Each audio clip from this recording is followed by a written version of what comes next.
by having people. Wait a second. Did David get a present? Where's the leg? It's not a rude question for my sister-in-law. We have somebody who's having a chat an here. envelope. Those are good. Those are good things. Irving, can you make sure that it's quiet in your place? I am about to do that. Great, thank you. So let's see if we can get some share screen. And lo and behold, we can. Yeah, Excellent. that's good. All right, so we were talking about the Rivash and the Tashbetz on secular learning. We did the Rivash, who is fairly conservative, says it's dangerous, don't do it. Study Gemara, Mishnah, and other things instead. Tashbetz is a little more adventurous, and that fits in with his more well-rounded personality. Tashbetz actually did a lot of reading in philosophy and also in other religions, a lot of Christianity, a lot of Islam. And he did so because his basic approach is based on the Mishnah, the Dama shetashiv le'epikorus. Know how to answer the people who come and criticize you, people from other faiths or philosophers. So it's very important to know how to answer and to come up with a good reply. So this was his speciality, and he was well known as somebody who was not scared about taking on the other religions and having a very good answer. לא. A very good answer. indeed. לא, אני רוצה את זה בחזרה בתור אחד. So who's speaking in Hebrew? כולם שם. מי מדבר בעברית? Okay. So the next thing the Tashbetz does is to deal with all the contradictory statements. He says, okay, once I've made my position clear, that if it's serious philosophy, serious theology, you can read it, because we Jews have to be able to answer back on all fronts whenever we are attacked, philosophically or theologically.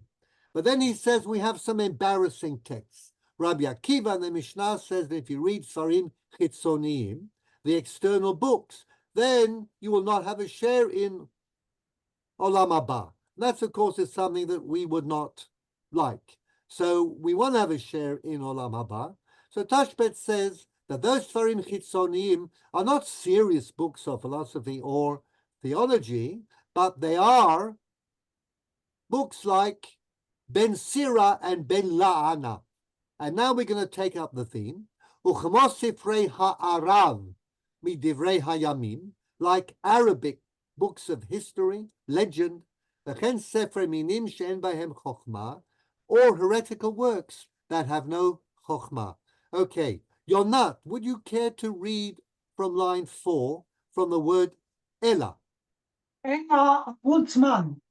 Which means loss of time. waste of time, exactly. Waste of time. Zman, as we used to say. וכן מה שאסרו ללמוד חוכמה יוונית, כמו Very good. As we said last time, okay, we talked about this. What is חוכמה יוונית?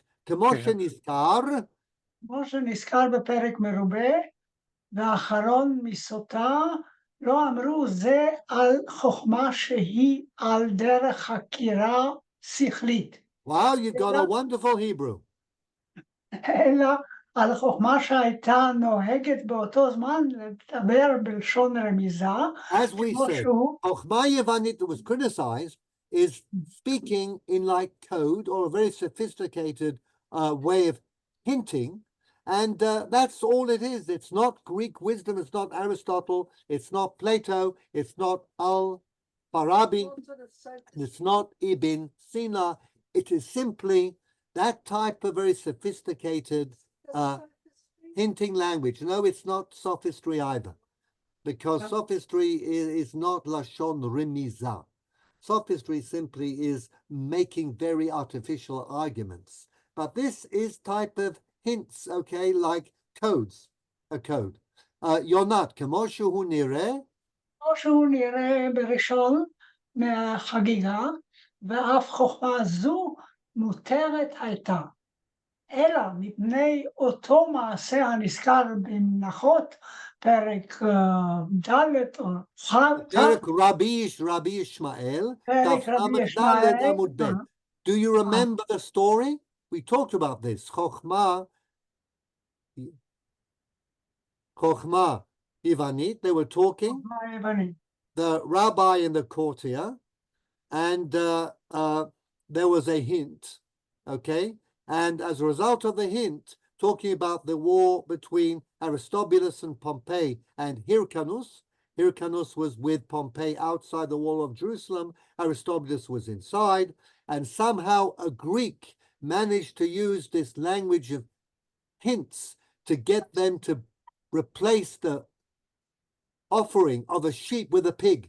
And that stopped the entire service. You may remember that. And then they said, cursed be he who teaches, who uses Chochmah Yevanit. Okay? So this Chochmah would have been mutar, except for the pig episode. Ba'al otoma se amru, and therefore they said, לא מעשה אמרו, ארורה מלמד את בנו חוכמה יוונית והמגדל חזירים. exactly. So the two things are put together was the pig story, and Chochmah Yevanit was simply a remez or this type of code speech. So there's no problem there. If you read serious philosophy, serious theology, you'll get to Olam Haba. Uma she'amru, בברכות, בפרק פרק. תפילת השחר. רגע, איפה זה? כן, מנעו בניכם מן ההיגיון אינו okay, so חוכמה. how would you understand that if we're just translating freely? Min'u b'nechem min higayon. If you go according just to understanding, Okay, And min'u often- b'nechem is stop your sons or children from learning higayon. What's higayon? היגיון is Logic. Logic. Logic. But would that be a Jewish thing? Do we encourage illogical thinking? No, we don't. On the contrary. So here again, you have to know, when you read Gemara, you have to know what it really means. And Rashi explains to us, so it's Eino Chochma. It doesn't mean logic or anything intelligent. You're not Ela. כמו שפירש רש"י, היגיון, שיחה Sikha בתהילה. b'teila. It means city speech. What does it mean? Higayon can be lashon hoge, can also mean like the Gita bahem yomav alayla, is like to say something, to make a speech, from higui rather than higayon. Now the two are related, but I'm not going to explain that now. Rashi makes it very clear.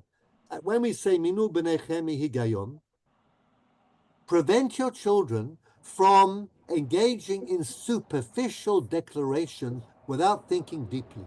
Rabbi Menachem HaMeir, in his commentary on Brachot, says exactly that.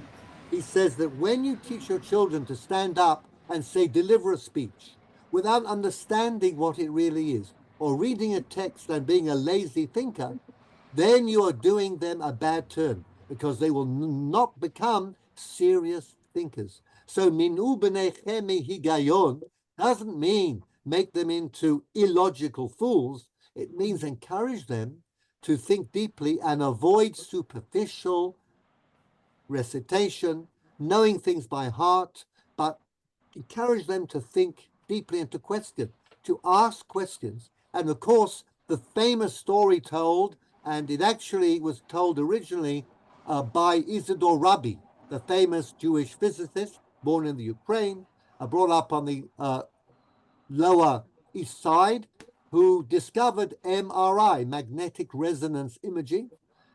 He said what made him a scientist. When he came back from school, his mother didn't say, "What have you learned?" and ask him to repeat it like a parrot, but she said, "Izzy, did you ask the teacher a good question about what you learned?" So it's understanding. This, of course, was formed into a Yiddish expression, and every great rabbi, including Rabbi Yoshe Ber Soloveitchik, is meant to have said the same thing, came home from school, and his Mutter hat gefragt, hast gefragt a gute Kasha heint. In other words, did you ask a good question, rather than saying, was hast du gelernt heint? What did you learn? So it's this idea of avoiding the superficial, and that's what it means when it says, Minu b'nechem min ha higayon. Aval. Now we're going to move on. Thank you, Yonat. Toda rabba היה מצוין. כל שבוע את קוראת. זהו. התקופה הטרפיסטית שלך הגיעה לסיומה. את יודעת למה אני מתכוון? A Trappist is a monk who doesn't speak. נכון, אז עכשיו סיימת את הקריירה. I see, Yael, that you are on. יעל? אני צריכה לשאול שאלה טובה. אוקיי, בפעם הבאה. הפעם הבאה. אבל בספרים המחוברים. יעל, line 10. אבל הספרים המחוברים על דרכי הראיות אינן בכלל זה, והקורא בהם יקבל מהם האמת וישקוד ללמוד להשיב במשהו כנגד התורה. So here Tashbetz goes over what he says. Anything really intelligent and demanding in terms of deep thought, then you will learn them with shkeda, with diligence, and then you'll know how to refute any challenge to the Torah. וכמו שאמרו, על רבי מאיר, שלמד מאלישע אחר, רימון Elisha מצא, ben Abuya, who is called Acher, רימון מצא, תוכו אכל, קליפתו זרק. בפרק אין דורשין. So you have to know how to be selective and be critical in all of your reading, especially philosophy and other faiths. וכן כל ספר המחובר בחוכמה, לפרש עיקרי התורה ממציאות האל ואחדותו והרחקת הגשמות, ושהוא משגיח בעולם ושולח נביאים לצוות ולהזהיר וגומל ועונש. So all the serious books that deal with God's unity and his not being a physical being, and that he is interested in what happens in the world and does intervene, and he sends prophets, and he commands and he warns, and there is a reward and a punishment. All that, serious works about that, definitely you should be reading. כל אלו הספרים, פירוש התורה הם ומותר לקרותם. ובזמננו זה אנו שוקדים ללמוד תורה, להשיב את שתי האומות הבאות אחר חתימת התלמוד, ולזה נהגנו היתר בעצנו לקרות ספר שיבושיהם, כדי שתצא... Tashbetz also says, and I myself read a lot of Christianity and a lot of Islam in order to refute, okay? ולזה נהגנו היתר בעצמנו לקרות בספר שיבושיהם, כדי שתצא לנו תשובה ניצחת כנגדם מדברי עצמם. And therefore we can use their own literature to prove that they are wrong, okay? This is the idea. What are the שתי האומות הבאות? That is Christianity and Muslim. And Muslim. Christianity and Islam. Exactly. וכבר ראינו. וכבר ראינו בעון גיליון אשר הוא ביד הנוצרים. Let's dwell on that. It looks like on Gilion, but it's not. It's Evangelion. It's a Greek word. Evangelion connects us with evangelical. It's actually Greek for good news or the gospel. So now he's citing Christian scripture, the Evangelion, the gospel. Oh, Evangelion. It's one word. It's actually Evangelion, okay? אשר הוא ביד הנוצרים, כי הם טועים במה שחולקים עלינו, שהאיש אשר קראוהו משיח החליף התורה, כי לא הייתה כן כוונתו. אבל הוא בעצמו אמר שאי אפשר שתשתנה התורה, ושלא בא להחליפה, אלא לקיימה או לאמצע. So, just a second. What's he saying here? Tashbetz goes to the Gospel of Matthew, actually, chapter 5, verse 17, and he says this is proof that Jesus did not come to change or replace the Torah or the prophets, as it says here, okay, שלא בא להחליפה. And I'm going to read you in English the verse from Matthew 5. Do not think that I have come to abolish the law or the prophets. I have not come to abolish them, but to fulfill them. Now, this is what Jesus himself is meant to have said. What does it mean? Because Christians have a lot of different views. They, of course, maintain that the Old Testament is only there to keep people going until Jesus dies. From the moment of his death, the New Testament takes over. But how much of the Old Testament is binding is a major question. It's also, of course, a major source of our suffering, because Christians have always needed us, the Jews, to admit that the true continuation of our Tanakh is their Brit HaChadashah. But we have to admit it out of conviction and not because we're persecuted. And this was a whole debate, as you know, whether or not forced baptism or forced conversion is in fact actually valid. But Tashbetz clearly read Matthew, and he probably read John, and he probably read Luke, and he read a lot of Christian theology in order to make sure that he's on firm ground. And he challenges them, and he says, you know what? You got it wrong. Jesus himself did not come to abolish the Old Testament. You have, and you've made a big mistake. And so now we're going to have, let's see, who'd like to continue the Hebrew? There are people with amazing abilities. Shmuley, would you like to have a crack? Not really, but since you ask, וכן האומה הזאת הבאה אחריה, שטוענת שהנימוס אשר בידם בו במלאכת אלוקים, להחליף התורה בספרם. ספרם. ספרם, okay. Anu Muzharim, line 20. אנו מוזהרים ומצווים לדחות טענותיהם מדברי עצמם גם כן. Excellent. Okay, so no problem at all. Okay, so we have to also deal with the nation that came after the Christians. Which nation came after the Christians? The Muslim, okay, or the Muslim.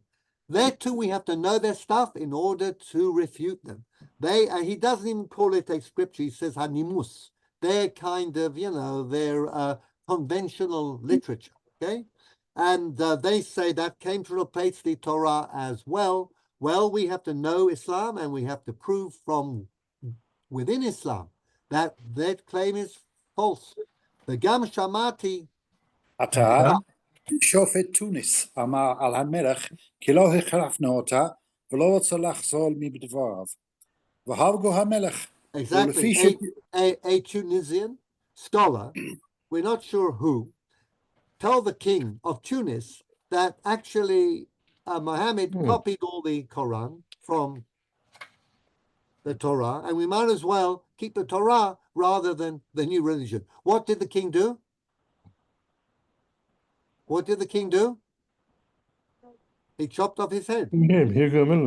Exactly. So, that is the answer, that the sophisticated answer given by the king to this Muslim who was searching for the truth. הוא מבולבל, ודבריו סותרים זה את זה, הכניס לחכמיהם בבלבול גדול. And then he shows, that Islam, in fact, is full of contradictory principles and ideas, and it's very difficult to untangle it all. וחיברו ספרים הרבה. לביארו לתקנו אל המדוב, שלא יהיה כנגד החכמות אשר חובו קודם לו. And what they did in the Middle Ages, certainly in Rambam's period and later, Islamic theology became very sophisticated. What did it do? Try to reconcile Islam with Plato and with Aristotle and with all sorts of wisdoms that had preceded it, because Islam itself, the scriptures are very weak from a philosophical point of view. Behem Hutztrachu, just finished softly hit Hakem. They had to be very sophisticated sophistry, to prove that Islam is also not against philosophy. So So what they've done is they've interpreted the Quran and Islam to make sure it corresponds with philosophy. So he says, why did you need the Quran and the Islam? You could go straight to the philosophy. I mentioned to you that the book Magen V'Keshet, okay, which Tashbetz wrote, is probably the most outspoken critique of Christianity and Islam in all of Jewish literature, rabbinic literature. Nothing quite like it. So he was a great expert. He read and he wrote, and this is his approach to secular knowledge. So we come to the end of that topic. It's one topic upon which Rivash and Tashbetz both agreed, notwithstanding the personal differences on the issue of the chief rabbinate that we will come to. But they agreed more or less, but each one gave a different flavor. Another issue, and here we're now going into the heart of a very important modern problem, which is in relation to aguna, and that is annulment of marriage. Now, this is a long story. We're going to read it. We're going to tell it in a very potted version. But it's important to understand. And Rivash and Tashbetz both played a role in the development of this halakha. So the question is, can you annul a marriage? Now, in Judaism, we generally don't talk about annulment. We usually associate it with Catholicism. But annulment certainly is a part of the Talmudic tradition. Hafgat Kiddushin. And let's start from the very beginning, which is in the Talmudic background. So now we are in the English section. Marcel, would you like to read, please? I shall. Annulment of marriage. Hafkat Kiddushin in the Responsa of Rivash and Tashbetz. It'll take us time to get them there to see that your eye seems to be okay. Seems to be so far. So I'll say Baruch Rofei Cholim. Anyhow, the Talmudic background, we're going to tell the whole story from the Talmud to more or less the present day, annulment of marriage. Talmudic background. Okay, there are two situations in which the Talmud applies the concept of marriage annulment. The first is wrongful marriage, and the second is wrongful divorce. Note the distinction, wrongful marriage and wrongful divorce. What's wrongful marriage? In Baba Batra. In Baba Batra, for the the Talmud discusses legal agreements made under duress and establishes the principle that duress renders the agreement invalid. So in the laws of commercial matters, if I'm forced to sell you something, then I can definitely go to a Beit Din and complain that the sale was made under duress, and the Beit Din will invalidate the sale. Marcel, in the case of a commercial deal, the injured party has to officially complain of the duress to a Beit Din. In the case of a coerced marriage, if it is merely known that it took place under duress, that marriage is invalid. And this is the Meiri Baba Batra Menchet. Ha'isha eina mitkadeshet al korcha. No woman can be forced into a marriage. Okay. The Talmud discusses the basis for the annulment of otherwise a valid marriage, and explains that it is an extraordinary measure taken by the rabbis in their capacity as legislators in reaction to the egregious conduct of the husband. Hu asa shelo asu imo shelo kohagen v'api v'af ka'inhu rabanan minia. Mine. Okay. Now here it's very clear. He acted improperly, forced a woman to say yes, to hold out her ring finger, and therefore the rabbis act improperly to him. Halachically, there may have been a proper marriage, okay, two witnesses and the ring. Because of the duress, they will annul the marriage. They'll take the kiddushin away. So let's have Jack, please. Can you please read from line 2? Thank you, Marcel. The authority of the rabbis. The authority of the rabbis to legislate applies even in the face of a Torah law. Regarding the actual mechanism of annulment, the Gemara explains that the rabbis expropriate the Kiddushin money by virtue of their general authority to dispose of private property. And in case Hefker, bet din, hefker. Oh, Okay, the bet din can take away your property, just like the government. Bet din, by the way, doesn't mean a court of law.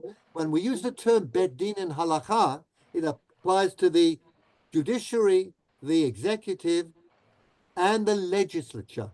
It is the body, the same body that makes laws, that judges cases and puts the laws into effect. It's not it's not the doctrine of separation of powers of Baron Montesquieu. Okay, this is an older approach.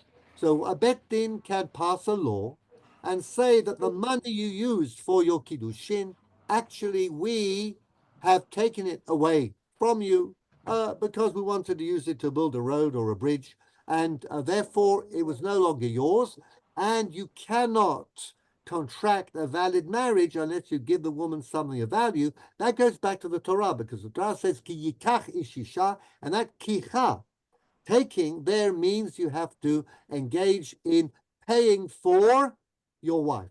Okay, so once they take the money away, then there is no legal marriage according to the Torah, and the marriage didn't exist, in which case we say it is a nullity, it is annulled. Does the money go back to the chosen?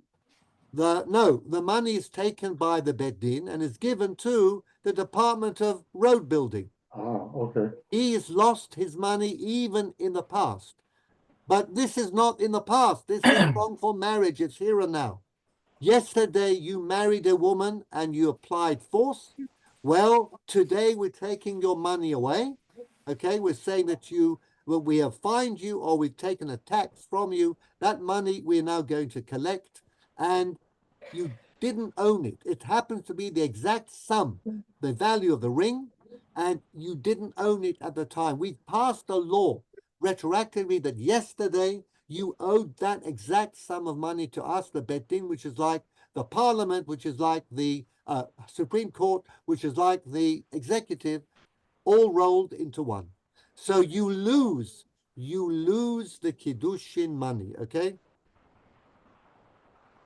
Okay, so, and that is under the case of marriage. Of marriage through sexual relations, the relations are declared promiscuous.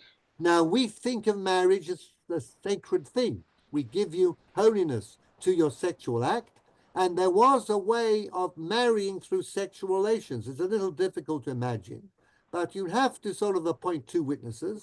You'd have to say to your bride, "Hareat mekudeshet li b'biyah zo kedat Moshe v'Yisrael." I assume then that you two witnesses stay outside the room. The bride and the groom go into the room, and they're there for however long it takes, and then the marriage is considered to be a valid marriage. We don't do that anymore. At the end of the Talmudic period, a groom who tried to do that was given a beating.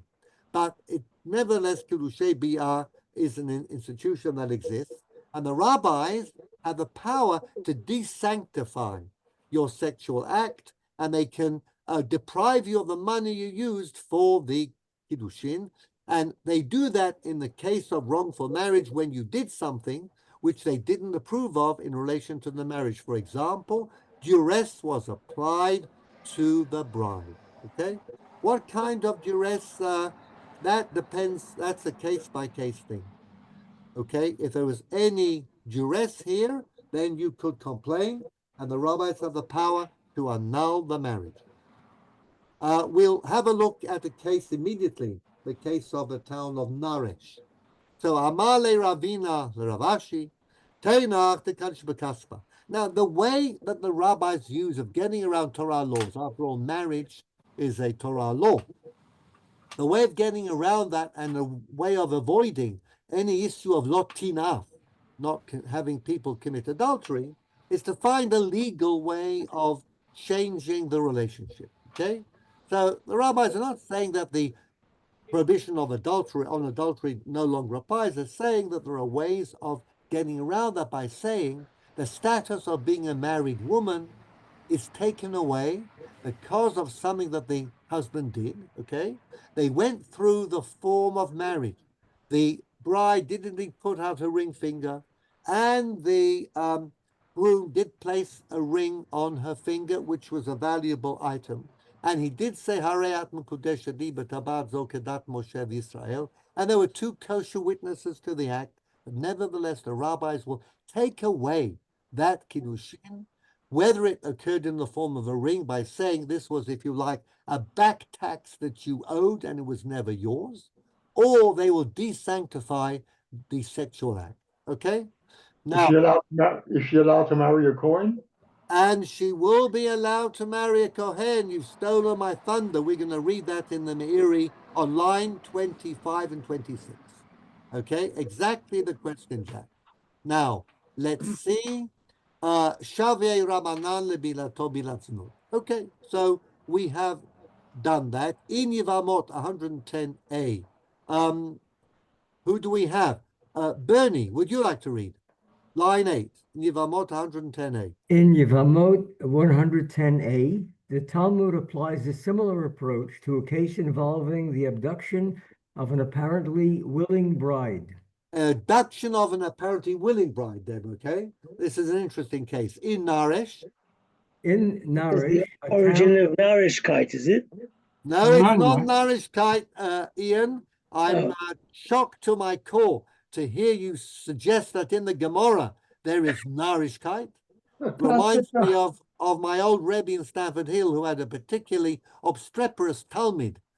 You may know him, Albert Fox, who would ask a question and say, Rabbi Shechter, this bloke in the Gemara says, and the other bloke says, and Rabbi Shechter would say, there are no blokes in the Gemara.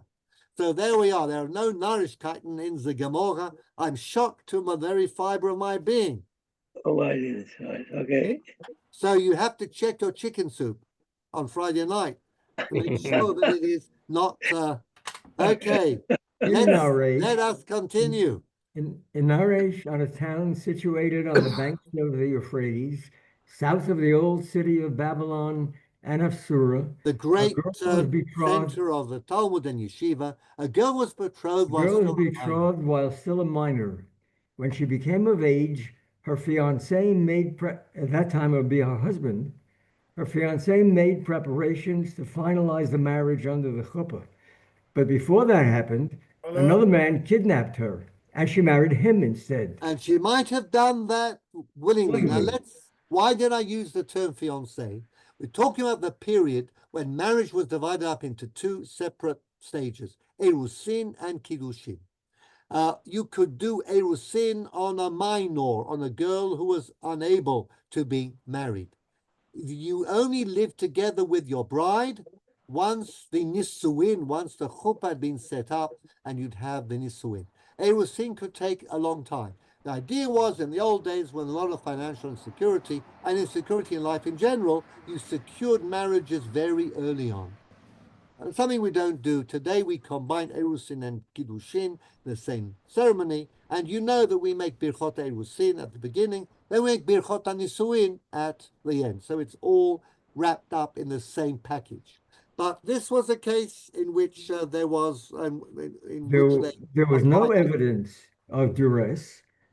Rav Bruna and Rav Hananel annulled the marriage because of the kidnapping of the bride. So it's another case of wrongful marriage. There's wrongful marriage if there was duress. Wrongful marriage if the husband behaved badly, basically kidnapped his wife. And their justification for so doing was rabbinic legislative authority anchored in Hefker Bet Din Hefker, and the power to desanctify sexual relations. So you can read the next bit, Bernie. Ravashi Amar.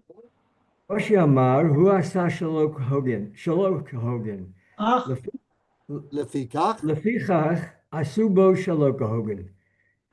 Vafkin Uhu Rabbanan Likidushe Minei. Amar Le Ravina Le Ravashi. Tenach, the the Kaddish B'Kaspa, Einach means the it's Kiddush okay if the Kiddushin B'Kaspa, was with money. We know that the rabbis can expropriate property, just like the government takes our property, taxes, and also can take away our private property if it wants to do something of a public nature. Kaddish b'biyah. Kiddush B'Biyomai, Aye, but Shavya Rabbanan, how can you take back 20 years? Bilad Znut. So the rabbis can be sanctified. They say you're just having a promiscuous relationship. The Meiri sums up this type of rabbinic intervention in wrongful marriages as follows. Okay, now Shekatavnu Bahagdila below Baal Behigdila, below Baal. Below Baal, there was no intimacy. Even though we've written that when she grows up and there's not yet been intercourse, and she then marries the other guy, the second guy, she needs a get. Right, she needs a get from both. And you know what I'm going to do? I'm going to let Jean do some reading now. Thank you, Bernie. That was excellent. So, Jean, אתה מוכן? שורה 19. במקום שהשני חטפה ברמאות ובעזות מצח, אף על פי שאחר כך פיתה וקידשה, הואיל ועשה שלא כהוגן, אף חכמים עושים לו שלא כהוגן, שלא לחוש למעשיו כלל. Okay. אבל So למה this is, Jean, just a second. Un moment, s'il vous plaît. What he's saying here is that this is the case where he did something that the rabbis didn't approve of. The bride was willing to marry the other guy. She'd been betrothed to the intended husband when she was young. She decided now she doesn't like him at all. Then a young, vibrant, fresh young man comes along on a white horse and picks her up and takes her up into the mountains, and they get married and they're very happy. But too bad, rabbis don't like this.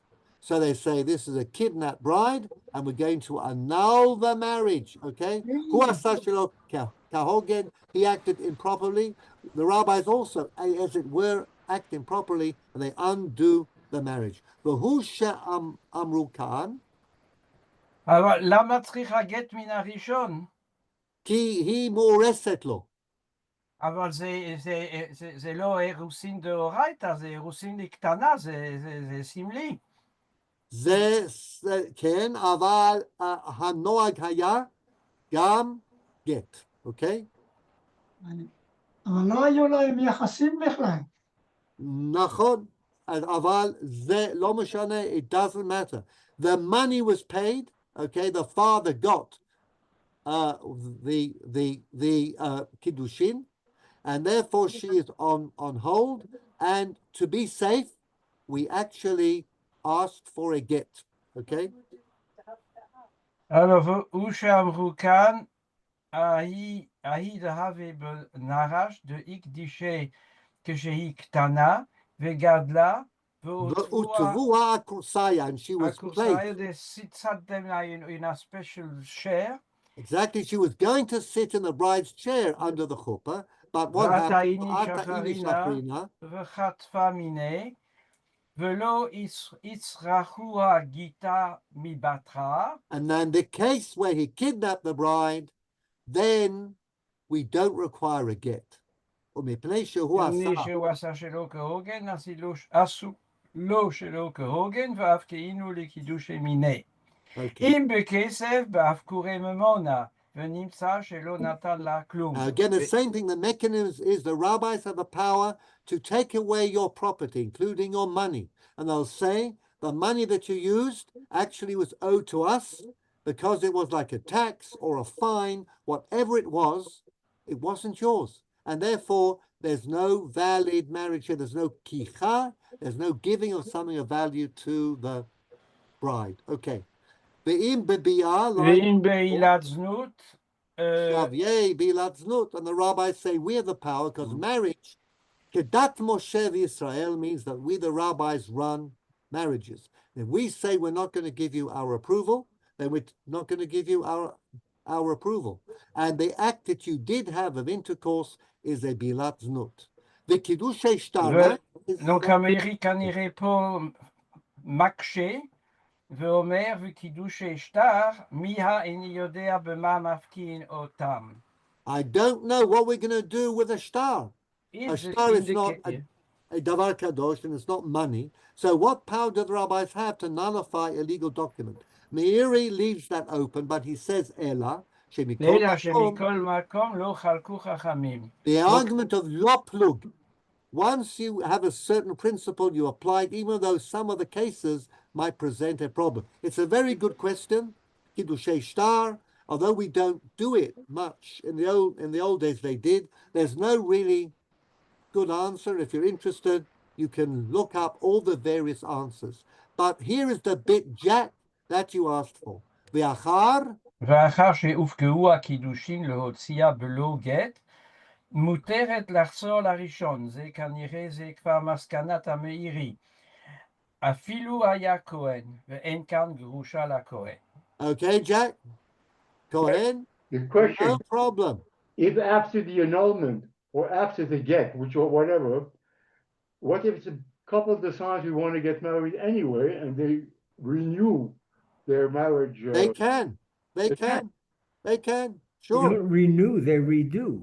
They can make a valid marriage and it will be a valid marriage. But the marriage that took place in a kidnapping or in any case which the rabbis disapprove of, they can annul the marriage. Okay? Now, this is a wrongful marriage. Shmuley, do you have a finger up? Yeah. If there are any children as a result of either of these marriages, does it affect their status at all?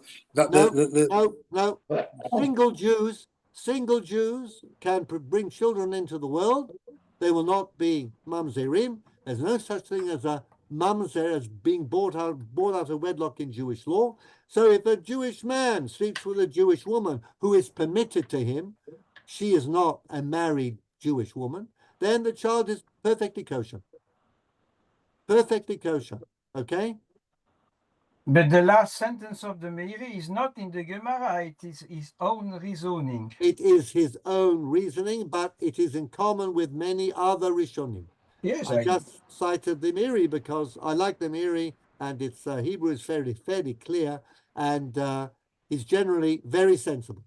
Okay. The second case is that of wrongful divorce. Now, this is a little more tricky, and we're going to see why now. Brian, I think that you're next on the list. Wrongful divorce. The Mishnah in Gittin deals with a halacha that under biblical law, a husband who sends a get to his wife via an agent may cancel it as long as it hasn't yet reached her hands. Are you clear? Husband sends a get to his wife. Probably they're living a long distance away from each other. He sends it through a shaliach, which you can do. And the shaliach goes off with the get, and he's traveling.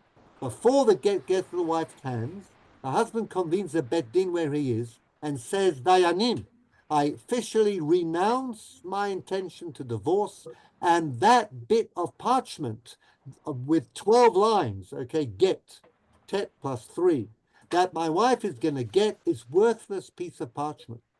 No legal significance at all, okay? And according to the Torah law, the issue of get is in the husband's hands. Long as it doesn't get to her hands, it says, Ve'katav la sefer kritut v'natan biyada. There's no nitina bayad. It's not a get. And the husband can say, I've cancelled my intention. Now, this, of course, could be dangerous. So, Brian Rabban Gamliel Hazaken. Rabban Gamliel Hazaken promulgated a takana that prohibited such cancellation in order to ensure that there would be no possibility of a wife receiving a cancelled get but believing that it was valid, remarrying and giving birth to mamzerim. Now this is a real problem, because if a woman is still married and she thinks she's divorced, she goes off and remarries, she's an adulterous woman, and her children from the second marriage will be mamzerim. Okay? The Talmud in Gittin, the Talmud in Gittin 33a records a dispute with regards to the scope of this enactment.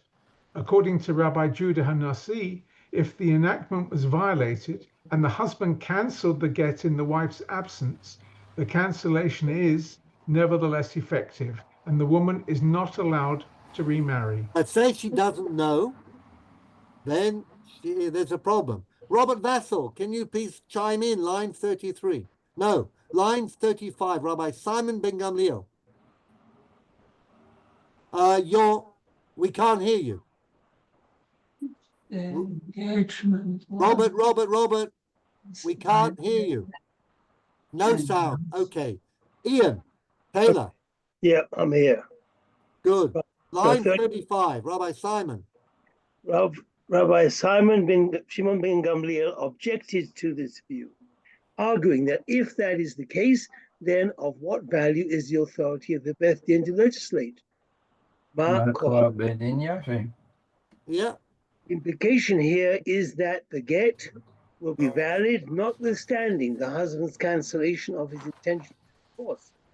The Gemara objects to this and is not prepared to accept that one may override a Torah law regarding divorce merely in order to shore up rabbinical authority.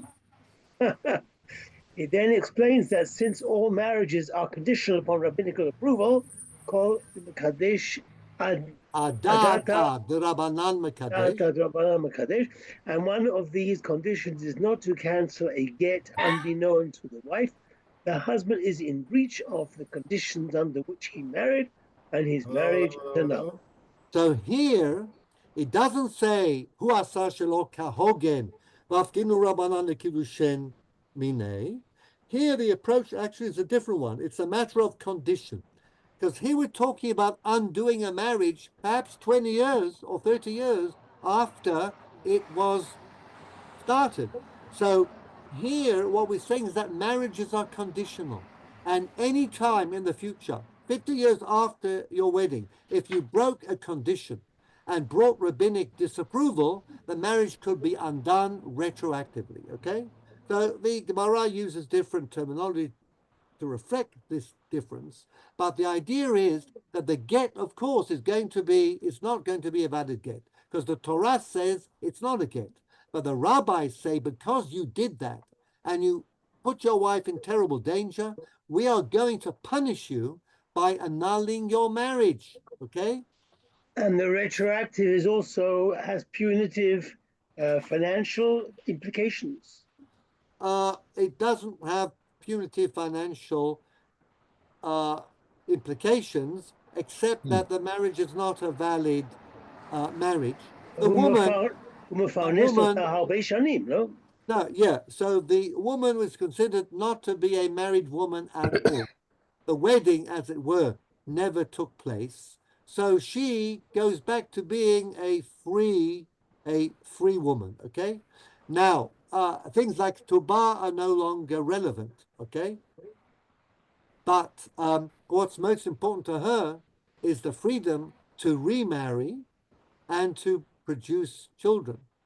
And this is what is on the Gemara's mind. 50 years, of course, is quite a problem. Could be 50 years. So this could be used for an aguna. This is the Tosfot says that. It could, but it will not be used, and that's what we're going to explore. But in theory, Shmuley, you're absolutely right. It could be a solution for an aguna. In other words, what it does, it gets around the get issue. Okay? Couple has been married for 5, 10, 15, 20, 50 years. Husband will not give a get. Can we say that the husband, by refusing to give a get, when a bet din says you must give a get, is breaking the condition of his marriage, which was Kedat Moshe v'Yisrael? The rabbis are then empowered to step in and say, you broke the condition on which your marriage was based, and therefore we are going to remove our approval of your marriage retroactively, and you and your wife were living together, as it were, in sin ever since. You were never married. That's what annulment means. You were never married. The marriage was a nullity. With everything that implies. So we pay no attention to this get. Under Torah law, the get is not a valid get because the husband cancelled his intention to divorce before the document got to the hands of the wife. So what she got was a worthless piece of parchment, because contract or any legal agreement needs two things. It needs some physical form. It also needs an intention to carry out a legal act. A bit like a crime. You need the actus reus, the evil deed, and the mens rea, the evil intent. If you're missing either of those, there's no crime. If you're missing either of those in a civil case, then there's no legal act. And this is what has happened here. But the rabbis say, we are going to free this woman of her husband, okay, by annulling the marriage, because we disapprove strongly of what he did, because what he did places the woman in a very dangerous position for which she's not to blame at all, because we don't want to have mamzerim if we can possibly avoid it. So this is wrongful divorce, and the issue here is quite dramatic, because we can understand how the rabbis are going to say, we just heard that you married in a way that we really do not approve of. You applied duress to your bride, you kidnapped your bride. That will not do, and we're going to say immediately we annul the marriage. But here this could be, as you said, Ian, years afterwards. And yet the rabbis come in and they say, the terrible thing that you did, endangering your wife, possibility of mamzerut, and therefore we're going to annul the marriage, because we say that all marriages are conditional. It's not simply the rabbis responding to a wrongful marriage and saying, you did bad, we're not going to recognize your marriage, almost from the beginning. We can say that you broke your condition, the retroactive condition. That's quite a significant move. So let's see. Julian, Lou, would you like to read? Now? Can you hear me now? Hello? Ah. Yeah, can you hear me now? Robert, yes, we can. All right. Let's go for it. Okay, Robert from line 11. Julian, I'll put you on from line 17. But the Gemara does not accept the law of Rabbi Shimon ben Gamliel. And why not? Because the Rambam and the says bitlo mevutal. The Gemara certainly. Enfin, not the Gemara. The poskim said bitlo mevutal, and therefore I had always supposed that when the Tosfot wants to use this force to solve a problem of Aguna, it's on the principle as we can rely in difficult situation on Rabbi Shimon ben Gamliel. It's not the halacha. It is the halacha, as we will see. Okay, many poskim all line up and they extend the takana of Rabban Gamliel with Rabban Shimon ben Gamliel's sanction, okay, with the hafka'ah, even to takanot hakahal, not necessarily a rabbinic takana. So we'll leave the complexity aside and we'll follow the line here, and I'm happy to open this for discussion when we finish the whole history, okay? But at present, we're saying Rabban Shimon ben Gamliel seems to be accepted as the last view in the Gemara, that we are going to annul the marriage. Robert, 11, the Talmud Yerushalmi. The Talmud Yerushalmi differs from the Bavli in this sugya and seems to adopt the view that in certain circumstances, the sages have the authority to abrogate a biblical law, and no further justification is needed. The Talmud Yerushalmi is even more extreme. It says the rabbis can simply say, we're ignoring the biblical law, and the get is a valid get. They have a Mishnah in Trumot, Hillel and Shammai. Apparently, the Yerushalmi is much less bound by law than the Bavli. It's much more open to bending the law. A whole thesis, I just needed to mention this. Robert, according to the Yerushalmi, therefore... According to the Yerushalmi, therefore, the get is valid even if the husband cancelled his intention to divorce before the get reached his wife, and nothing further is required. It is, however, the approach of the Bavli which is the normative one.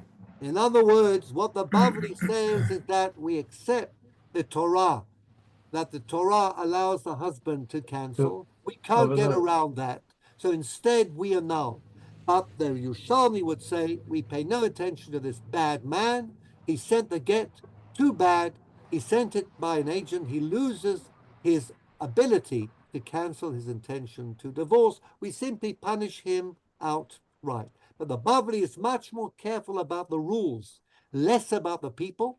And therefore it says, but we have a rule. Husband can cancel his intention to divorce. The get hasn't reached the wife, then she is not divorced. So then Rabban Shimon Gamliel comes in with his father's takana and says, you broke the takana, we're going to annul the marriage. Now, can I say something? Yeah, sure. Yeah. The flip side, of course, is in Kiddushin, where you want to get married to somebody through a shaliach and you have full intentions. But if the shaliach takes fancy to the wife and she wants to marry him, then the intention of the original is irrelevant. Exactly. The flip side.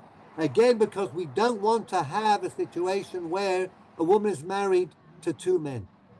Right. And since the Kiddushin were not actually delivered in the name of the husband, but the shaliach took for himself, we say we have to avoid any doubt here, and she goes to the shaliach. So be careful when you select a shaliach.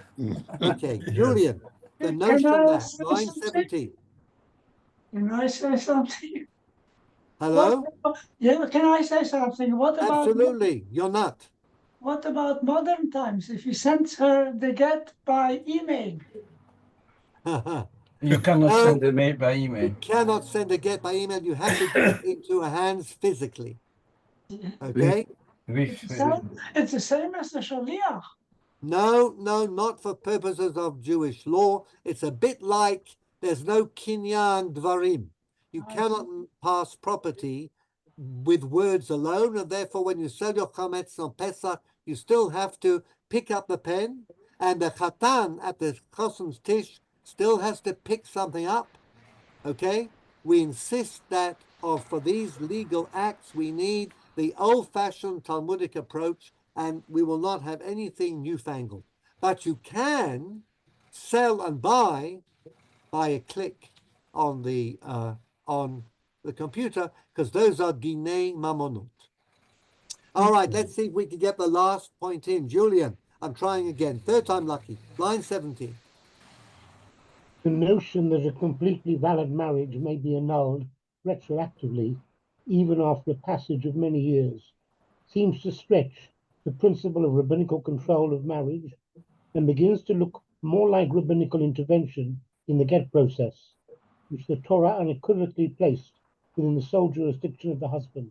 Now you see where we're going here. We were, as it were, fairly happy. Rabbis come along, they annul marriages left, right, and center. The case of annulling, when talking about a problem with the divorce process, this is a serious problem. I can understand that at the time of the marriage, okay, when the groom says, Haret Mekudesh Adi B'Tabad Zo, Kedat Moshe v'Yisrael, doesn't say Kedat Hashem, Moshe v'Yisrael, which are the rabbis. I can say the rabbis can intervene and say you didn't do it right. But to come afterwards, many years perhaps, and say, I'm now going to retroactively annul your marriage because of something you've done now in the get process is different. When a husband gives a get, does he say Kedat Moshe v'Yisrael? No, he doesn't. The get is placed within the husband's sole right. The Torah says very little about how we marry, but it's very clear about how we divorce. The husband has to write a Sefer Kritut. He has to give it to his wife into her hand, and she has to accept it. Okay? That is actually a rabbinical rule that she has to accept it. But this looks as if the Beit Din is now becoming part of the divorce process, ending the marriage. And that is infringing the husband's territory. Julian, line 20. Amongst the various suggestions. Amongst the various suggestions of the Rishonim to deal with this problem is the claim that it could only be used if there was at least some sort of get kol dehu, or serech shel get, to accompany the annulment, as there was in the case of divorce by agency. In the total absence of any get element, retroactive annulment would not be feasible. Now, I'm going to stop the share, go back to the main screen, and explain what happened here. Rishonim, Rashba, Meiri, Ritva, Shita Mekubetzet get a bit uncomfortable with the idea of a bet din intervening in the divorce process, okay, as opposed to the marriage process. And they say, can the bet din really, as it were, divide and put asunder this marriage? It looks like they're actually making a divorce, and that's the husband's area. So there is this idea of get kol dehu. There is somehow involved in this process a get. Now, the get was involved in the process. The husband originally sent a get. So we can say that that the bet din is, in fact, bringing to fruition the husband's original intention to divorce. We don't know why he changed his mind, but there was some element of divorce. So we're not entirely replacing the husband. It's called get kol dehu, serach shel get, or shemet shel get. But the Rishonim are all much happier with that. And this, in fact, points up the problem, Shmuley, that you have actually presented us with, although you thought it was a solution to the Agunah. The use of hafka'ah brings up this issue of how far can a bet din look as if it is getting involved in the divorce process in the end of a marriage, as opposed to the marriage itself and at the time of the marriage. So that's just a symptom, this idea that there has to be some kind of divorce there in the picture, okay? And all this, of course, means, I'm trying to explain here the theology. The rabbis, and certainly the later rabbis, are a bit nervous here, okay? And therefore, what the Rishonim say, these are the medieval authorities, there was an element of get here, and therefore the rabbis are basically doing what the husband wanted, even though we ignore the fact that he changed his mind, okay? Changed his mind once, he might change his mind again. And I don't know that I have time, but this is brought out very clearly hundreds of years after the Rishonim. Beginning of the 20th century, the famous Marsham of Brezhin had a case in which a woman was allowed to remarry because her husband's body was found in the river Danube. She was living in Odessa. The Austro-Hungarian authorities sent a telegram to the rabbi of Odessa saying, we found this Jewish man's body in the Danube, okay, and the identity card said he was Chaim Yankel ben Gershon, and if it's if it is of any interest to you, he's dead. Now, the rabbi was very thrilled because the widow had been around for 8 or 9 years, no news of her husband, and she was an agunah, Shmuley, okay? So, can we annul? No, we don't need to annul anything at all. He's dead. If he's dead, exactly. So she went off, married someone, had 2 children, was deliriously happy. What happened 5 years later? He was resurrected. No, he was not resurrected. He simply came back. He was never dead. He sold his identity card, and the corpse was not him. And the non-Jewish authorities went by the identity card, and now the children from a second marriage are mamzerim. It doesn't matter. There was no fault. They are mamzerim. But now it's all DNA now, isn't it? It can't happen now, can it? No, it would be DNA now. Everything. Today, we're much better at doing that. But in those days, the early 1900s, that was what there was. So the rabbi is naturally very upset. So he turns to the Marsham, Harav Shalom Mordechai Shvadron Brezhin, and he asks him what can be done. And this is the famous Heter Marsham with which we will close. The Marsham uses the Gemara we just learned. And he said, look, Let's use this Gemara, and I suggest that you do the following. The husband has come back. You explain to him that his wife is forbidden to him. You know that the rule is that if a woman commits adultery, teitzei mizeh umizeh, she has to be divorced by both men, the new one and the old one. Ubanea me'asheni mamzerim, and the children from the second marriage will be mamzerim.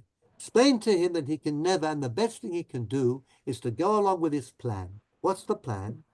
He takes the Trans-Siberian Railway and goes hundreds of miles away.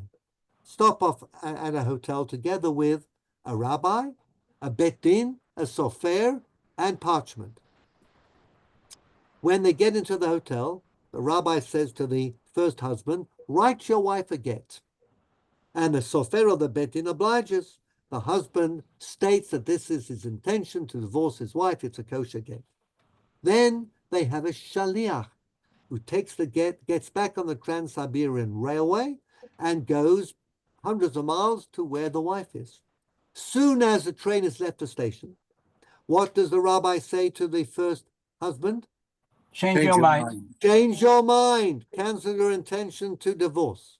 Soon as he cancels his intention to divorce, Rabban Shimon ben Gamliel's takana kicks in. Your wife is waiting. He hasn't received the get. You sent it via a shaliach.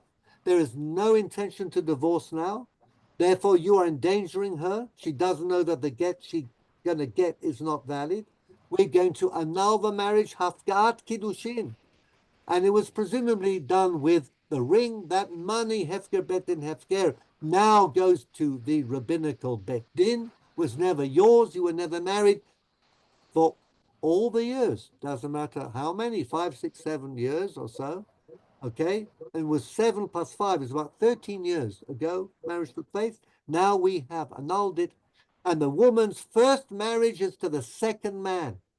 And we also have get koldahu, or serach shel get. Why? Because he did write her a get. So therefore, it doesn't look only as if the bet din is interfering in the divorce process. The bet din, in fact, is giving effect to the get as it was when it was originally written, with intent to divorce. So we brought everything together, but we are still at the stage of the Middle Ages. We have to go through Rashba, Rosh, Tashbetz, Rivash, Maharam al-Ashkar. We have to go through several Syrian Batei Din, and we have to get to the present day. And in a couple of Shiurim, we'll have a clearer picture, and we will see as to whether Shmuli we can use Hafgat Kiddushin today or not. Okay? So on that note, I will wish everybody a very good evening. We all hope for Besorot Tovot. We all hope for some cooler weather. Okay? And that's it, folks. But could you show me next time that indeed the halacha is las Shimon ben Gamliel, because I'm sure that the Rambam passed bitlo mevutal. I will tell you that the halacha does follow Rabban Shimon ben Gamliel, but we have to deal with the Rambam, and I certainly will next time. Okay, Beli Neder, which is the best I can do. One last question. Yeah. Why, when the husband is placed under duress to give a get, why is this get valid, even though he was placed under duress to give it? Because he really wanted to give it. No, he's placed under duress. No. No. The best thing says he really wants to give it. Just a second. In the case I described, the Marsham's case, I began by saying that they convinced him, since he could not go back to his first wife. I know he had nothing to win. Okay? He's only be causing a lot of misery. So apparently he did agree. But there are situations in which you can force a man to give his wife a get. Jack, correct? Yeah. Do you know what they are? In those cases where the Mishnah accepted. And those cases are what, John? I forgot. If he has some illness. A terrible skin disease when any Yes. physical contact makes his skin fall off. 2. Odor. A terrible smell, thank you, Bernie, that he cannot get rid of, an absolute stench. Or number 3, if he is impotent, okay, cannot possibly have sexual relations with his wife. Or number 4, total lack of support. No she'er, no ksut, no ona at all. He's not there. And the 5th one that was added in the 20th century is if he is violent to the extent that he is putting his wife's life in dangerous. In the times of the Talmud, kofinoto ad she'omer rotzeani, you beat him until he said, I want to do what the rabbis say. So, as Shmuley said, you beat him until he says, I want to. Rambam famously explains that actually every Jew wants to do the right thing and to do what the Bet Din says. What's interfering? Yetzer hara. So you beat the Yetzer hara out of him, so this is his true self speaking. It's a bit like a korban. We know that a korban nedava, you can be kofeh. How can you be kofeh? How can it be a korban nedava, a free will offering? Answer is the Yetzer hara is what's stopping you buying the nice korban and bringing it to the Bet HaMikdash. You beat the guy until his Yetzer hara is beaten up. It leaves him, and then he obviously wants to do the right thing. Today, we do not beat people up. If you do, you might get thrown into jail. There was a gang of rabbis in New York, okay, not such a long time ago. Rabbi Mendel Epstein and his gang, for $60,000, they would get a stubborn husband and beat him up. But then they were discovered, and Epstein spent 7 years in jail, okay? Today in Israel, we put people in jail. A man who the Bet Din says you must give your wife a get, okay, and if you don't, we will sanction you. Then he can be put into jail in prison for up to 20 years. The only country in the world where you can be imprisoned, not for a crime, but for not giving your wife a get. But there are some husbands actually who say, well, you know, prison's not that bad.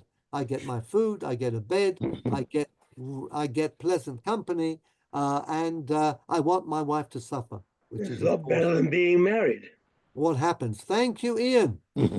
Okay, so on that note, we will say Erev Tov, Gute Nacht, Bonsoir, and alles gut. Alles gut. Okay, bye. Bye. Thank you very much. Good night. My pleasure. Thank you.